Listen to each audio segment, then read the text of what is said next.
Today I'll be speaking about a sit-down that took place in 1984 between the Lucchese family and the Philadelphia mob. For the many viewers who question what takes place during sit-downs, how they're decided, or who gets to attend, this story is the perfect example for that. The Lucchese's Jersey faction, or Jersey crew as they're known, is involved in this story. And although there's much to cover on them, I selected this one story for the wide range of guys who were involved. Originally, I was heading in a different direction with this video, but switched gears, so I hope that you'll enjoy it. According to records, Vincent Jimmy Sinatra Karada was a Lucchese associate. However, there are records that also indicate he ran around with former Genovese captain John DiGilio in the 60s and 70s. Nonetheless, Karada fell from grace with the Luccheses, specifically the Jersey crew, as a result of him trying to help his nephews. SMS Manufacturing, a company that produced and distributed Joker poker machines, was owned by Pasquale and Vincent Sterinos, Karada's nephews, and their partner, Sal Morando. The partners also owned S&S Amusements, Jenkinson's Pavilion, as well as Funfair and Holiday Playland, which were small amusement parks.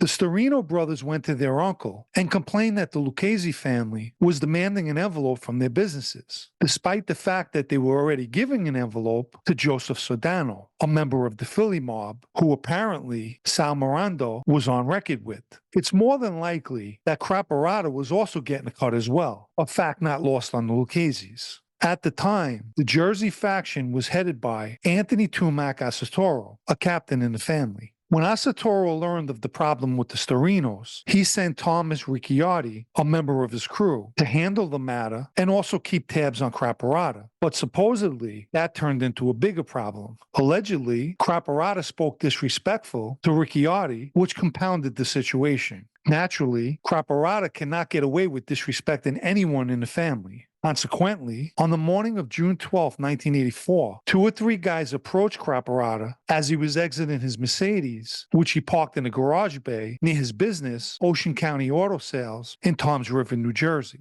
This was not a planned hit, but things went terribly wrong, and Karada was beaten to death with 1 or more golf clubs. I'm not going to get too much into it, but initially, it was believed that 2 of the people who committed the murder was Ricciardi and Martin Tessetta. One witness claimed that it was Ricciardi that delivered the fatal blows with the golf club while yelling, "Pay your debts." The following statements regarding Tessetta took place at a subsequent trial, alleging that Tessetta said, "We whacked this guy Karada, we whacked him with a golf club," and something to the effect that we use golf clubs because baseball bats break. However, there's been a series of appeals concerning those statements, doctored dental records, among other issues. And despite that Tessetta was ultimately acquitted of the murder, he still received life plus 10 or 20 years for the extortion charges on the indictment. Anyway, back to the story. Following the murder, the Jersey crew did not let up on pressuring the Sterinos to pay them their money. According to former Philly underboss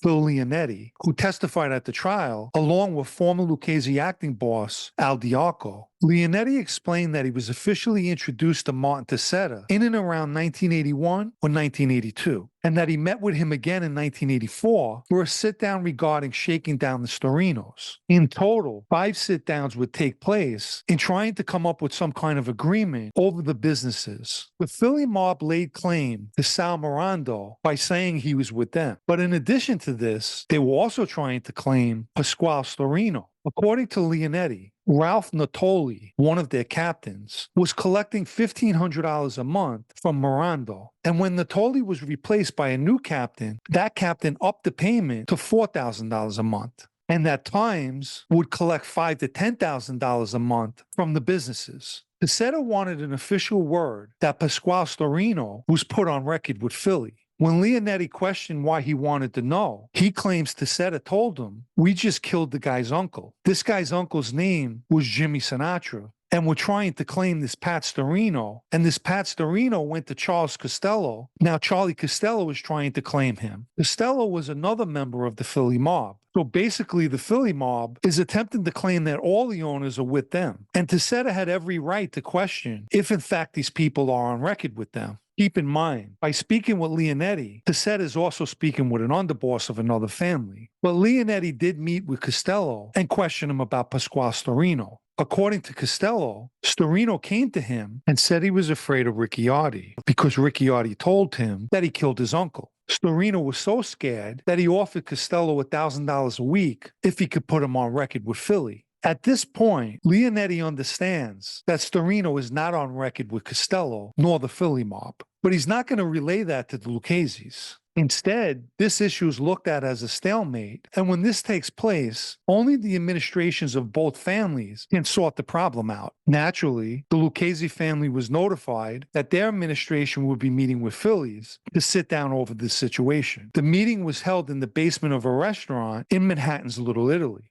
Obviously, representing Philadelphia was boss Nicky Scarfo, who attended the meeting with his nephew and underboss Leonetti, and captains Ralph Natoli and Lawrence Molino, as well as Charlie Costello. Representing the Lucchese family was boss Tony Dux Corallo, who attended with his underboss, Tom Mick Santoro, the consigliere Christy Tick, Michael Tessetta, Michael Perna, and someone named Angelo Russo. And I'm not sure what was the reason why Martin Tessetta did not attend. Let me take a quick moment to mention the Super Thanks icon, which helps keep the podcast going, as well as producing new videos. According to Leonetti, Michael Tessetta reiterated what his brother was told by Costello, which was that years ago, Timmy Murphy had given him Pasquale Sterinos to put with him. As you could see, the story changed as to how allegedly Sterinos was given to Philly. Costello repeated how Sterinos came to him because he was scared to death of Ricciardi. Tony Dux interjected, or rather made his opinion known. If they don't want to come up with any money, or they don't want to be with us, we're going to show them. We're going to kill them, and they deserve it. What Tony Dux was doing was not only stating his position, but also his annoyance over the whole situation. And more than likely, he peeped the politics that Philly was playing and was fully aware that Sterinos ran to them and was in no way on record with them. The meeting came to an end by Tony Dux suggesting that they each send a representative down to Florida to where Timmy Murphy was now living. And Timmy Murphy was Thomas Pecora, originally from Newark and a member of the Genovese family, which in essence would mean that Sterinos was a Genovese associate who was given to Philly, something Tony Dux seen right through. Tony Dux added that if Timmy Murphy does in fact say he gave Sterinos to Costello, then Sterinos will remain with Philly. And if he never did any of this, Sterinos will be with the Lucchese's. The meeting in Miami, Florida took place in August 1984, and as expected, Pecora, aka Timmy Murphy, denied any of this. When Asatoro received word of the decision, he sent for Sterinos and said to him, "I told you, you would always be with me. No matter where you went or how you tried to get away, you would be with me, you and your whole family."